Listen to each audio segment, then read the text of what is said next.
Medibe mak blona novi nyere. Alumak blone a mesieme. Sikesi etole. Bena ne watemu ase egbesiela. Kenye mau musekate dofe gbela. Eye onye enya sike mau le gbogblomna Amerika fufu yame. Ne etola sio atem sela anyonto ke maune yiraw. Romans chapter 8, 33 to 34. I read, who shall bring a charge against God's elect? It is God who justifies. Who is he who condemns? It is Christ who died and furthermore is also risen, who is even at the right hand of God, who also makes intercession for us. Who will bring any charge against those whom God has chosen? It is God who justifies. Who then is the one who condemns? No one. Christ Jesus, who died. More than that, who was raised to life. It is at the right hand of God and is also interceding for us. Romans 8, 33, verse 34. In the New International Version. Je vais lire cela en français. Romains chapitre 8, 33 à 34 dans Louis II, LSG. Qui accusera les élus de Dieu? C'est Dieu qui justifie. Qui les condamnera? Christ est mort. Bien plus, il est ressuscité. Il est à la droite de Dieu et il intercède pour nous. Romains 8, 33 à 34. Louis II. Qui accusera encore les élus de Dieu? Dieu lui-même les déclare justes. Qui les condamnera? Christ est mort. Bien plus, il est ressuscité. Et il est à la droite de Dieu et il intercède pour nous. Romains chapitre 8, 33 à 34. La Bible du Semeur. Miahlele vegbeme. Amekae atengu achonyade mi amesiwo mautiana edokwilangu. Mauyenye afiachola. Ekema amekae abufomi. Ame adekema abufo mi o. Kristo Yesu enye amesiku. Ke nusigaula enye be eya ofode titrecho amekuku odome. Eye ono anyi de mau fenudusime. Eye ole kuku demde miata le jifo. Roma tofe agbale. Eta amenyi pupi blatovo eto heide blatovo eneame le agbenya reclame. Nemi gagle le Bibla vegbe Bibla bubu hamea afima miahle bena amekae atengu achonya de mi amesio mautiana edokwilangu mawenye afiachola. Ekema amekai abufomi. Ame adekema abufomi o. Kristo Yesu enye amesiku ke nusi gawu la enyebe eya e fode titre cho amekuko dome eye ono anyide maufe nudusime eye ole kuku demde miata le jifonu tome. Hallelujah. Le romatofe agbale eta ame enyi bukui blatovo eto heide blatovo eniame amekae acho maufe ametiatiao numaha mawenye afiachola amekae abufo Kristo yenye amesiku ke nusigawu enye amesi ofo de titre ha amesi le maufe nudusime amesi khomi de akoha. Alléluia. Novinyo mele koklom na mi ba mi vutonu eye mi avu mi ape eto nyu ba mi ase afeto penya. Novilo loto me nyaba mi le toji ma wu fa gbele didim le gafufo yame ma odi be mana na nyande eyatai ofore nya ya muti lesike ma fon le zabli boame e o denu gedo fiam chokude amesio gbakoto do wa te ma opo mi mega we ela be mate mi akikura le Roma tope agbaleta me nyame ya poku blatovo eto ire blatovo eneme ya le agbenya relenua Bibel gobe amekae atemu acho nyade mia amesio mautia na edoku ngulo maha amekae atemu acho nyade mi amesio mautia na edoku la ngumaha menye nyepio tia mi adoku na mawo Kebo mauto chia miwa ya ne etodokwi. Elabe echo ashenami. Toepe enubabla po vulame. Musekele po vulame la ye otocho ashenami. Hewomi ame jojo. Hewomi ye todokwi pe amewo. Eyata amadeke magatemu abu fomio eyata amadeke matemu achomianu o amadeke mabu fomi akpogbede o la elabe Kristo Yesu enye amesike kudemia eta kenusi gawula enye bele eya ke gafo chitrele cho amekuko odome ne nguserele ahe monela kema temaga fo ata edola nye novinye de na segbe yabe ne ega potole mauten pola meganabe maunaba do babana o elabe amegbetore kemedua here maunu o Mose na se yao Israel omega tema ukpo o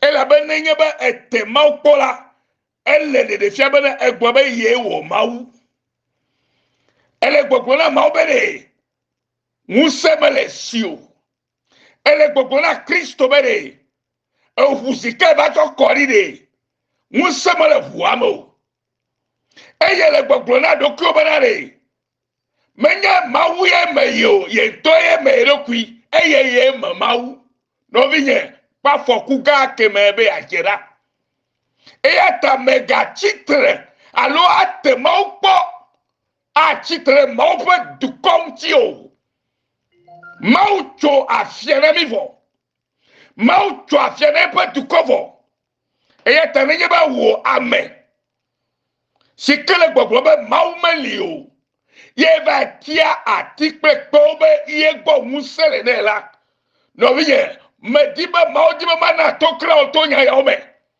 gbo ba fe gbe nye gbe ye ta mele glomdo e ta mele glomdo fe gbe be na senyere fresh me gbo na me si o ato se fresh gbe ma ela be me nya be efegbeto sogbo me karibe efegbeto kata me gero se efegbeto go gbe to go kata to se efegbeto ko ala be efegbeto ko onye no bien me dibe na se gbe ya nyi ma wo le nu de fia mi gbo na mi gbe sia gbe amado gba koto bo atema opola amado gba lidi le gbo na ma obedi le wo to ma gbo lo ko blebedi iyo o mawu ale odo unse o mawu no bien mega weo elabe madechi o elabe yesu ya ke titre chu amukoko domala ebe no mawu ebe no jifonu to mele efiasi pe ma voilà ji eye eya kele enya konda konami saklekeli mega wa fakle ma o wala o obi ye me dibe ma gbono be mega wa fakle o wala o ne la va o klo o la ke e chitre agbe o to agbe o mu eye ne be e la va o kle ma o fe amechetia de han alo Christo to va vade ke le maume ke mauto chuafiana eye o trozi amekokwine amejajene le pechetia nula ne o ya ega poto la fiere be ya chu ameya o tongbenu alo ya chu mianu la ke me de kuku na ono vinye be na atroji me kaba ela be maufenu de mefo de fiako de fiama ye fanya gloma le na we ya ye babro me lo unto abeleke ma ulo ne eyata me dibe na astrology mo bum ela be ninge be ebe ya do di kakple mawu alo ya do ya te maukola oh ala te on to ala te lutu kwa la wu kwa la kaka e la karle abele sikei enu vovo na kaka na hlene mega weo me dijo wowo nyonu ya nyo muchu ya nyo ameka fo me vie nyo afile ya womla mega susio de susia belebe ma obe imaga weko ne wekpo be ya tekola ke no vinye o do baba na mo tongbelo mega na be ma one do baba na wo no viu gapo fo me kemilere amesiam do la di ma obevi menye am gapo skemile amela ga titre no vianti be ya tombo balare de muti ne ya gble domene o ma tengle domene ma ofe amechacha o ke o tole domene gble doku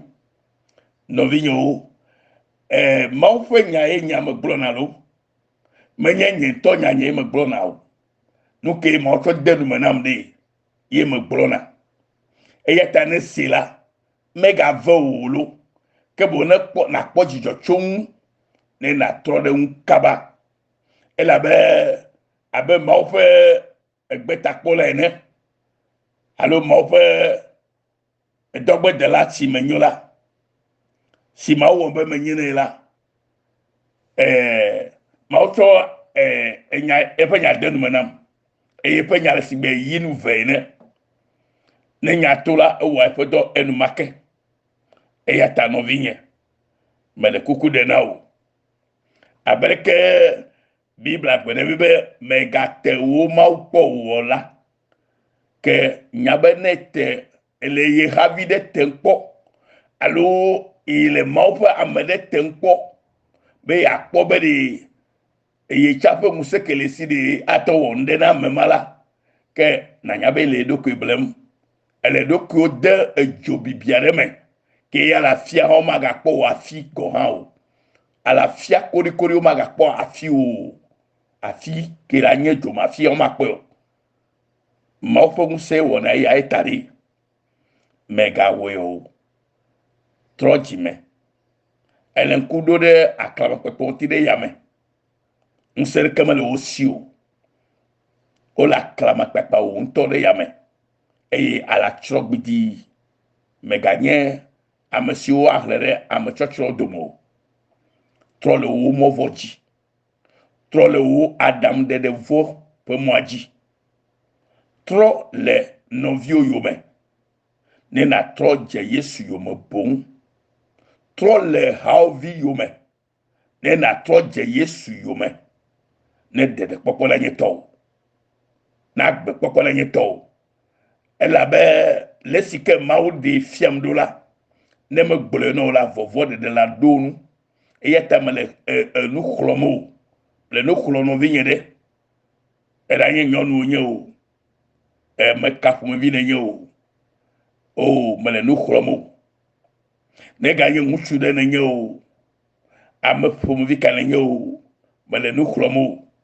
ma fe gbe o chode nu na me chole nu khlomo be na jijo ela be na matem de chiwo ela bo motia ma ukpo amerika makpea avakple mawu ke na kpa vakple o wola la ele gbogbo be yedo musewi vo modo musew no vinye eyata me de kuku no bana na tolo oji megbea na de popo na sosiu le yesu fon koma ela techi onto hallelujah mele egbe nye dona mi ye mele gbe bubu re do be mi mate sego meta me gboji ni tible o be ya sego me eyide le apeto si ko edeji de amevori si otongbe mu ko gba potobo atema opo ko gba potobo a chitre alo yo achonya de